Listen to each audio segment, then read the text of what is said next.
Imagine, if you will, the cool, crisp air hitting you in the face. Your legs are burning from pedaling. Your arms are pumped from holding onto the handlebars. And all along you have this crazy smile plastered on your face. This is mountain biking to me. Today I'm going to talk to you about the great sport of mountain biking. We'll look at the birth of modern day mountain biking. We'll take a look at some riding styles, and we'll finish up with a quick look at some of today's mountain bikes. Let's take a quick trip down memory lane. San Francisco, California, in the early to mid 1970s, was home to American cyclist and bicycle builders John Breeze, Tom Ritchie, Charlie Kelly, and Gary Fisher.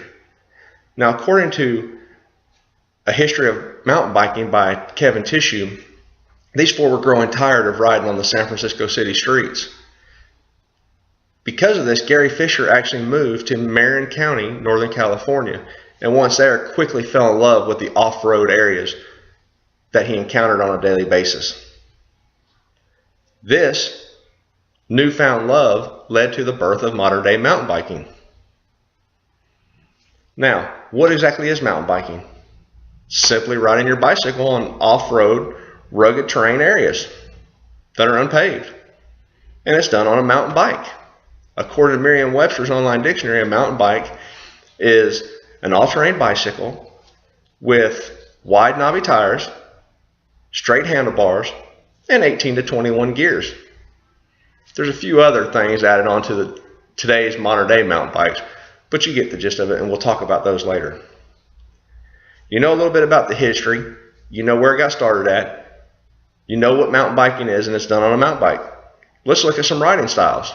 Cross-country riding is the first one we'll cover, and it's simply riding a bicycle across country. You can be riding on dirt roads, gravel roads, fire roads, mountain trails. Anything that's an unpaved area is considered mountain biking. Doing this on some of these areas, riding long distances, is called cross-country riding. You will encounter all kinds of different terrain and different obstacles during your ride, whether it be roots, boulders, trees, stumps, creeks, you name it, you're probably going to see it during a cross-country ride. Now, downhill riding, on the other hand, is basically done on a closed course.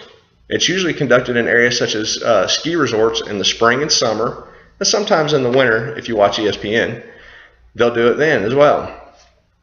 It's basically going to go from the top of the mountain or the hill to the bottom of the mountain or the hill as fast as you possibly can. And it's going to resemble a downhill skiing event. Cross-country riding or downhill, either one, take your pick. They're a great time, but you better have the right bicycle for either one that you're going to do. Let's look at some of today's bicycles. First one we'll take a look at is the front suspension bicycle. There's nothing more than a bicycle that has a solid frame and a front shock that is air-filled. This air-filled shock that's on the front actually absorbs the terrain or the obstacles that you encounter. It actually promotes a more comfortable ride for the rider, and it actually allows you to ride a longer distance because your body doesn't get beat up as much.